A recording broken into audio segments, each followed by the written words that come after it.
강의사는 증시 각도기. 안녕하세요. 증시각도TV 시청자 여러분, 투자자 여러분, 도기마을 여러분, 그리고 10만 금융전사 여러분 모두 반갑습니다. 3월 10일 화요일 미국 마감으로 찾아뵙게 된 각도기 박산준입니다. 오늘 장 한마디. 엔화 약세가 방어되니 이젠 달러 약세냐? 네. 자, 오늘 환부터 보도록 하겠습니다. 환이 가장 재미난 시장이고요. 엔화 약세 되는 거 아니야? 되는 거 아니야? 했는데 너무 열심히 막았나봐요. 너무 세게 막은 것 같아요.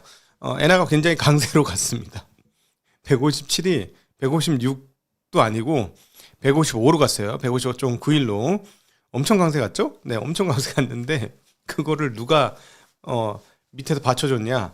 달러입니다. 달러가 받쳐줬어요. 97.6에서 무려 96.8로 뚝 떨어졌습니다. 달러 지수가. 자, 그 사이에 무슨 일이 벌어졌냐? 여러분, 엔화 말고 뭔가 하나 확 눈에 띄는 게 있잖아요. 그렇죠? 중국 위안화죠. 중국 위안화 봐. 지금 6.91이야. 와, 속도 빠릅니다. 원화는 뭐 엔화하고 약간 동조한 정도 수준이고 자체적으로 큰 강세는 아니었다라고 보면 됩니다. 왜냐하면 유로화 대비 1737원으로 약세 유지고 엔화 대비로는 935원이니까 100엔당 비슷한 상황이에요. 자, 근데 위안화가 강세입니다. 이 관련된 발언도 하나 더 있어요. 지금 우리는 제 나이 또래에 계신 분들은 죽기 전에 세상의 변화를 볼지도 모르겠어. 잘못하면. 이 환 보니까 신기한데? 이런 일이 벌어져? 재미납니다. 물론 그러나 미국의 저력을 무시하면 안 되죠. 미국은 제가 보기에는 뭐 쉽게 그렇게 갈 나라는 아니다라고 보여지는데 어쨌든 재미난 상황입니다. 왜냐하면 미국이 공조를 해줘야 되는 상황이니까. 그렇죠? 자, 이미 이것과 관련돼서 발언들이 좀 있었습니다. 일단 가타야마 사스키 재무상이 미일 양의 각서를 체결했다는 사실을 지난 주말에 이미 얘기했었죠. 어떻게? 지난주에 얘기했어요. 우리 미국하고 다 이미 체결돼 있어. MOU 체결돼 있어. 우리 마음대로 할 수 있어. 자율권이 있어. 그러니까 이 말은 무슨 말? 니들 까불면 달러 폭탄 던진다니까? 잘 받아봐줘. 그래. 나 달러 많은 거 알지? 미국 국채 누가 세상에서 제일 많이 갖고 있어? 누구야? 나지? 던질까? 그럴까? 뭐 이런 분위기 만들 수 있는 거죠. 이런 조성. 그러면서 미국도 협조하는 분위기 뭐 이런 거 만들어주니까 투기 세력들이 분명히 이거 저거 보니까는 돈 더 찍지 맞지? 이거 무조건 약세 가는 거야. 약세 베팅 한번 해야 돼. 하려고 하는데 던지면 어떡하죠? 우리 던지면 우리 지난번처럼 한 번에 확 그냥 작살나는 거 아닌가? 이거 조심해야 될 것 같은데 레버리지는 너무 많아서 뭐 이런 분위기가 조성된 상황인 것 같아요. 지금 한 시장에서. 그런데 일단 더 일본 미무라 재무상의 얘기까지 들어보죠. 평소대로 시장을 높은 긴장감을 갖고 주시하고 있다. 그리고 시장과 항상 대화하고 있다. 이런 이야기를 했습니다. 자, 그런데 재미난 거 하나가요. 중국 쪽에서 발생을 했어요. 네, 중국 당국이 자국 금융기관에 미국 국채 보유량을 축소할 것을 공고했다는 보도가 나오고 있습니다. 지난번에 한번 도표 보여드렸습니다만은 미국 국채를 제일 많이 갖고 있는 주체가 누군가요? 1번이 이제 압도적으로 많습니다. 1조 달러 이상 갖고 있으니까요. 그 다음에 한 9천억 달러로 영국이 갖고 있죠. 그 다음 세 번째로 한 7천억 달러 내외. 아마 떨어졌다고 지금 분석이 나오고 있어서 한 6천억 달러쯤대로 6천억 달러 후반대인 걸로 추정이 되는데 중국이 갖고 있습니다. 그런 순서였는데 분위기 보니까는 중국이 더 팔 것 같죠? 아예 이렇게까지 이런 보도가 나온다는 것 자체가. 그러면 미국 국채 시장은 어떻게 되겠냐는 거예요. 국채 시장은 이렇게 되면 만약에 어느 정도나 더 팔지 모르겠으나 저렇게 중국이 계속 따박 팔면 안정되려고 해도 안정될 수가 없다. 금리가 계속 고공행진할 수밖에 없는 그런 상황이다라고 볼 수 있겠습니다. 오늘 채권 시장은 뭐 그렇게 크게 움직이지는 않았습니다. 그럼에도 불구하고 이 이야기가 단기적인 이야기는 아닐 테니까요. 금리 동향 살펴볼게요. 자, 미국 금리는 전일 10년물 기준으로 4.205에서 4.199로 소폭 떨어졌고 2년물도 3.498에서 3.487로 조금 떨어졌습니다. 1년물은 3.446에서 3.430으로 전반적으로 대체적으로 장기물 쪽 30년물 정도 빼고는 대체적으로 금리가 떨어지는 그런 양상을 보여줬다. 자, 그리고 어제 보여드렸던 말씀드렸다시피 1번 10년물 국채 금리는 조금 오른 상태예요. 조금 많이 오른 상태죠. 조금 많이 오른 상태고 30년물은 가만히 있는데 이번에는 10년물이 움직이고 있습니다. 그러나 엔화는 강세로 돌았으니까 자, 이 부분이 어떻게 전개될지 이제 예의주시해야 돼요. 당분간은 요게 이제 회색 코뿔소이기 때문에 주의해서 보셔야 되겠는데 어제 그 보여드렸던 때보다 조금 더 금리가 올랐다 쭉 밀려서 마감이 되었습니다. 보시면 어제 이제 저 오른쪽 위에 그 파란 봉이 없었거든요. 어제 오후에 보여드릴 때는. 근데 저 봉이 생겼네요. 그러니까 더 금리가 올라가다가 눌렸습니다. 자, 과연 1번은 과연 이걸 어떻게 대응할지 앞으로 아주 재미난 대목인데 계속 점검하겠습니다. 이 부분들은 금융시장의 교란을 일으킬 수 있는 가장 큰 요소이기 때문에 계속 확인을 해보도록 하겠습니다. 자, 오늘 그 시장에서 가장 좋았던 놈은 그 소프트웨어 업종이에요. 맵을 통해서 한번 전체적인 시장 상황들을 확인해 보도록 할게요. 자, 오늘 그 많이 떨어졌던 그 오라클, 팔란티어, 네, 마이크로소프트가 엄청나게 올랐어요. IGV ETF, 그러니까 미국의 소프트웨어 기업들을 추종하는 ETF가 고점에서 그냥 줄줄이 끝없이 내리다가 오늘 세게 반등을 했습니다. 물론 뭐 그 세게 반등을 해봐야 이제 3%대이긴 한데 3%대면 뭐 적은 건 아니니까요. 그동안에 이제 워낙 많이 떨어지다가 조금 반등을 하는데 성공했다는 게 조금 의미가 있겠습니다. 자, 그것도 한번 긴 차트로 한번 봐야 되겠네. 이게 정말 많이 떨어졌더라고요. 그 사이에. 볼게요. 네. 폭도 장난 아니었어요. 무섭게 떨어졌죠. 예, 진짜 무섭게 떨어졌다가 반등 세게 나왔어. 아주 세게 나와서 숨고르기 할 때 너무 다시 밀리지만 않으면 반등할 수도 있을 것 같긴 해요. 그래서 이제 드디어 마이크로소프트는 3조 달러 깨졌다는 상황에서 다시 반등하는데 성공하는 흐름 보여주고 있습니다. 자, 소프트웨어 업종이 죽을 것이냐 살 것이냐. 근데 참 이게 여기서 여러분 우리가 같이 한번 고민해봐야 되는 주식시장의 흐름은 아니 그 알겠어. 에이전트 AI가 나와가지고 향후 어떻게 잘못될 수도 있겠지. 근데 확인된 점 하나도 없고요. 그 다음에 사실은 모르잖아. 에이전트 AI 나오면 그걸 이용해서 소프트웨어체가 더 좋아질 수도 있는 거 아니에요? 몇몇 기업들은 발군을 하겠지. 그리고 또 직원들은 좀 덜 뽑을 테니까 마진율은 계속 유지가 되겠죠?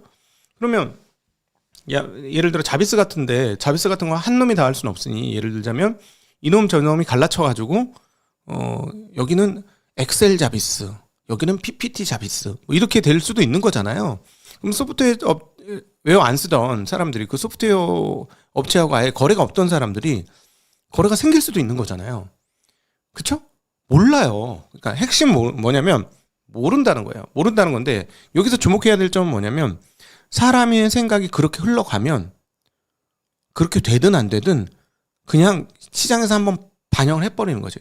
그래서 이게 시장이 인간이 가진 불확실성을 반영하는 매우 좋은 예 중에 하나다. 우리도 그런 경험이 있죠. 22년도에 어떤 그림이 있죠? 2차 전지. 꿈을 꿨잖아요. 뭐 지금 현실은 매우 좀 안타까운 상황이 됐습니다만 1월 수출 5억 달러. 근데 꿈을 엄청나게 꿨잖아요. 그죠? 그거 없으면 안 될 것처럼 막 난리가 났었잖아요. 그러니까 사람들의 미망이라고 해야 될까? 이런 것들은 주식시장에 끊임없이 발생합니다. 그래서 오히려 주식시장에서 살아남는 법 중에 하나는 거기에 휩쓸리면 죽는 거야. 그냥 금융에 휩쓸려 죽는 거고 사람들의 감정 금융에 휩쓸리면 다 죽고 금융을 빠져나와서 금융으로 인해서 생기는 아비트라지를 이용하는 게 사실상 주식 투자에서 롱런하는 방법 중에 하나예요. 그리고 초보자분들을 위해서 다시 한번 말씀드리면 먹는 게임 아니다라는 거 이거 깨달으시는 데까지 시간 꽤 걸릴 거고요. 주식이 먹는 게임이 아니라는 걸 깨닫는 순간부터 여러분의 계좌는 풍성해지기 시작할 겁니다. 장담합니다. 이거는. 네. 즉 욕심을 내려놓는 과정인데요. 이게 참 어려운 게 주식시장에 돈을 잃으러 온 사람은 없잖아. 그쵸?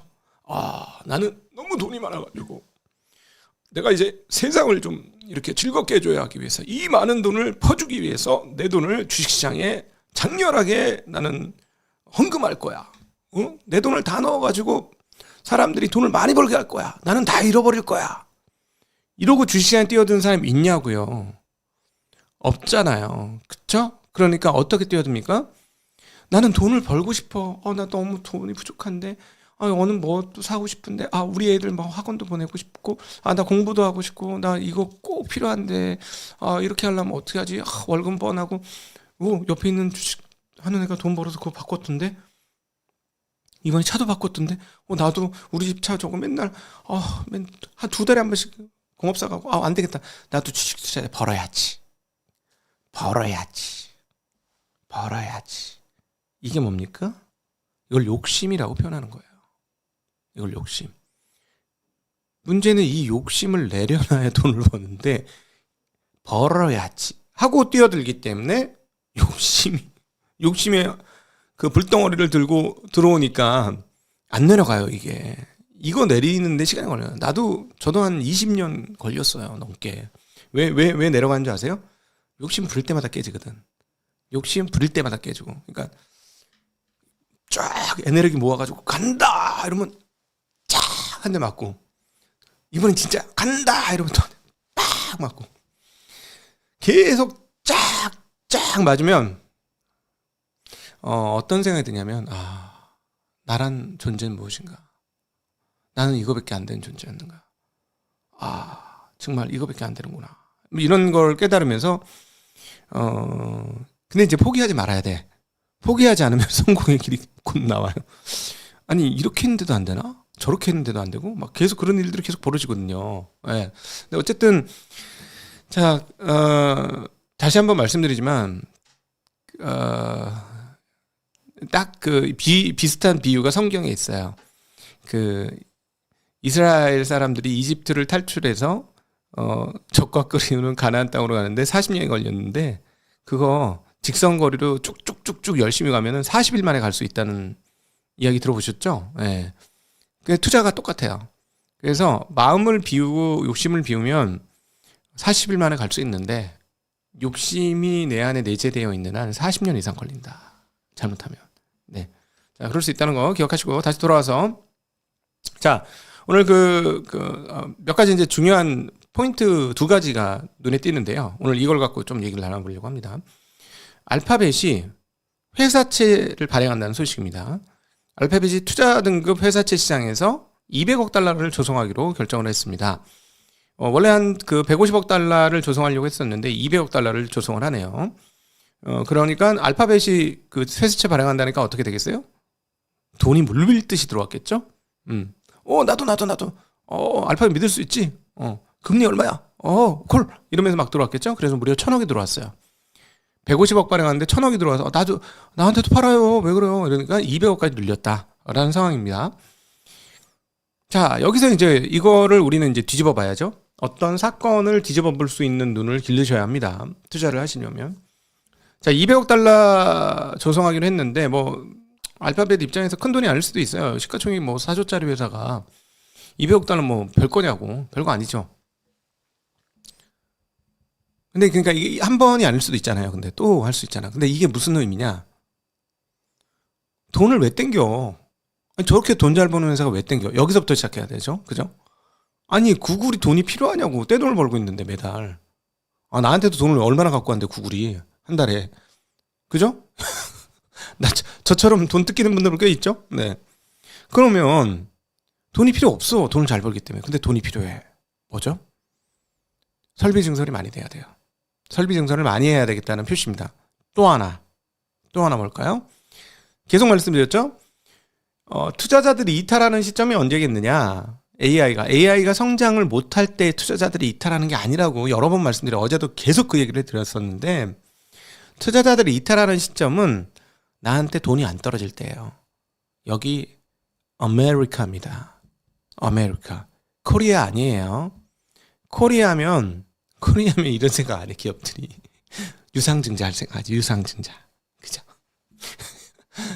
여기 미국이에요. 주주의 나라예요. 주주환원이 철저한 나라입니다. 그렇기 때문에 이 나라는 이렇게 돈을 땡겼다는 건 2가지입니다. AI 설비 증설이 계속되는구나. 그리고 주주환원도 계속되는구나. 이걸 생각하셔야 돼요. 그렇죠? 주주환원 하려고 돈 땡기는 거네. 한 면은 주주환원 하려고 돈 땡기는 거고 한 면은 AI 증설이 계속 생각보다 굉장히 많이 돼야 되는 거. 이미 밝혔잖아. 1,700억 달러. 예, 1,700억 달러를 얘기했잖아요. 그 중에 일부 보태고 그다음에 주주환원 할 때 보자름 또 쓰고 이런 개념 아니겠어요? 이번엔 200억이지만 추가로 더 할 수도 있는 거고. 그렇습니다.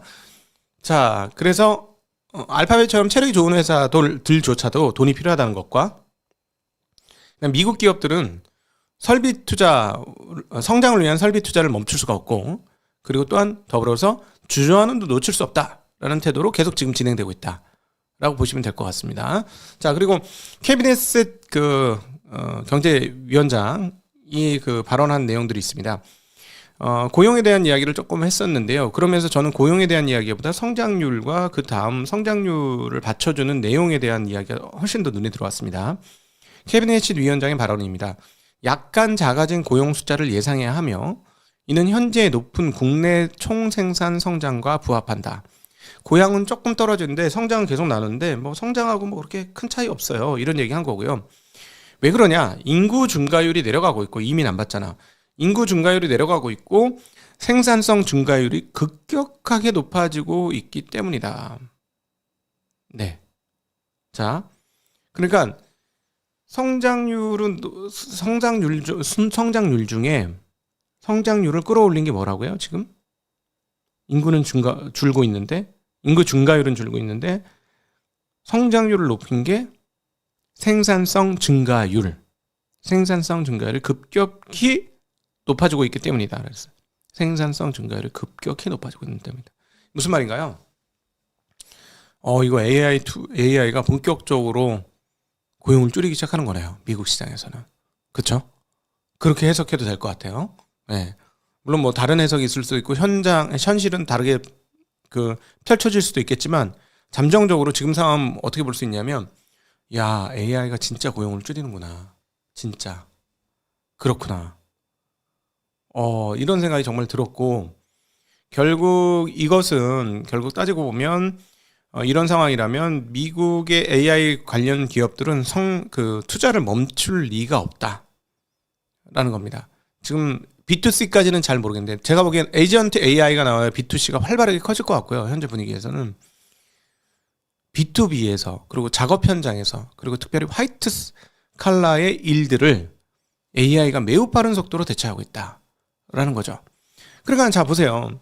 이 사회초년생들이 큰일 난 건데 디자인이나 이런 쪽도 지금 엄청나게 문제가 되는 거 아니겠어? 이 상황이면. 그러니까 사회초년생들한테 야 이것 좀 알아가지고 좀 이렇게 해서 좀 정리 좀 한번 해와봐. 시니어가 딱 이러면 옛날에는 그러니까 그 주니어들이 그걸 해줬어야 되는데 지금은 시니어들이 가만히 해서 막 톡탁톡탁톡탁톡탁 뭘 하고 있어. 컴퓨터 보면서 톡탁톡탁톡탁톡탁 그러면서 비교를 할 거 아니에요. AI가 뽑아낸 산출물과 주니어들이 가지고 온 산출물을 비교를 해보는데 어떻게 되냐면 주니어들 중에 스페셜한 사람 여전히 있죠. 그런 애들이 가지고 오는 거는 훌륭한 자료를 갖고 올 거예요. 와, 인사이트가 넘치네. 근데 그냥 마지못해서 이래가지고 갖고 오는 자료들은 어떻겠어요? 이거 뭐 AI하고 다른 게 하나도 없네. 이렇게 되지 않겠습니까? 그럼 어떻게 돼요? 그러면 저 AI하고 다른 바 없는 애들은 그냥 AI 하죠 뭐. 별 필요 없는 것 같은데요. 제 월급이나 좀 올려주시고요. 뭐 이렇게 되는 거 아니겠어요? 이게 지금 미국에서 본격적으로 이루어지고 있는 것 같습니다. 이게 무서운 일이고, 자 그래서 자식 교육은 이제 놀게 만들어야 된다. 놀이를 많이 시켜야 된다. 창조적인 놀이, 주어진 놀이 말고, 야 오늘 이번엔 이렇게 해서 놀아보자. 다음에는 저렇게 놀아보자. 뭐 이런 거 있잖아. 이런 거 잘하는 애들이 잘 될 것 같아. 왜냐면 인사이트가 좀 넘쳐야 돼. 와 이거는 조금 조잡하긴 하지만 뭔지 알겠어. 이거 좋은데? 이런 걸 줘야지 살아남을 것 같은데요. 제가 보니까. 여러분, 애들 무조건 학원 뺑뺑이 시키면 안 될 것 같습니다. 위험합니다, 진짜. 지금 미국 보니까 미국이 우리나라보다 몇 년 앞서가니까 조만간 우리나라도 도래하는 거예요. 이거. 야, 무섭다. 무서워. 그죠? 자, 그다음에 원자재가격 보도록 하겠습니다. 자, 달러 약세라는 점을 감안하시고 보세요. 달러 약세라는 걸 감안하고 보시면 이해가 되는 부분이죠. 다시 은값이 세게 오르고 있습니다. 그다음에 중국이 미국 국채 사지 말라고 했습니다. 자, 그러면은 중국이 금융기관으로 애들에게 미국 국채를 사지 않으면 중국의 금융기관들은 뭐를 사야 될까요? 금융회사들은. 그쵸? 뭔가 느낌이 오죠. 자, 그래서 저는 한국 주식시장도 수혜라고 봐요. 중국하고 상관없이 달러가 약세가 되면은 야 이거 어떻게 하지 하고 달러를 보유한 사람들은 그 생각을 할 거 아니냐는 거예요. 그쵸?